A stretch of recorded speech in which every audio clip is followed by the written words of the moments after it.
So, hello, fellow Earthlings. This is Earthling 6455463728, and Sylvester Stallone. He was on his kids' podcast, They're Grown, the Unwaxed podcast, and even though they were just all over the place, they didn't go over his life story sequentially. It was just little bits of interesting information straight all out of his life, and it's like, wow. I mean, for example, they did say this, but he's been married to the same woman from since 1997. That's like 97, so that's 3 and 1, 4, 24 years. Yeah, 24 years. They said 25. Is it 25?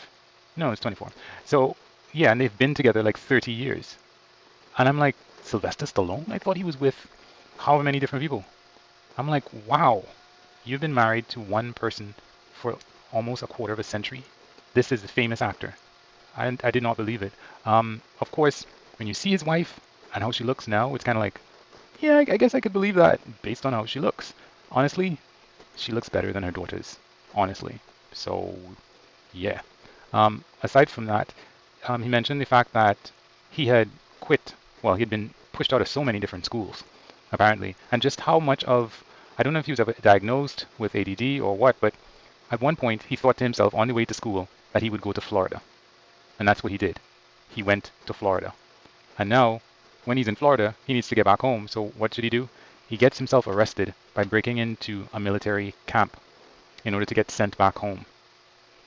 That's just crazy, crazy, crazy. But yeah, I was just honestly just blown away by the fact that he had been married for so long. And what else? It was something else. Well, like I said, his daughters, they tried, but to have a sequential thing like, how were you brought up, blah, blah, blah.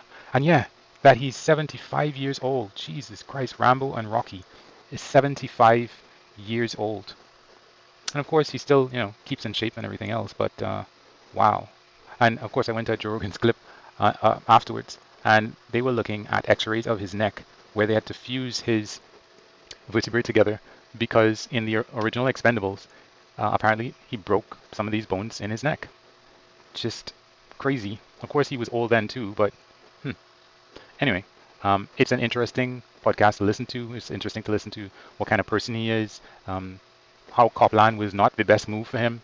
People try to take these movies, and he said like for about 8 years after that, the studios were like, "Why are we going to pay you money when you took nothing to be in this movie?"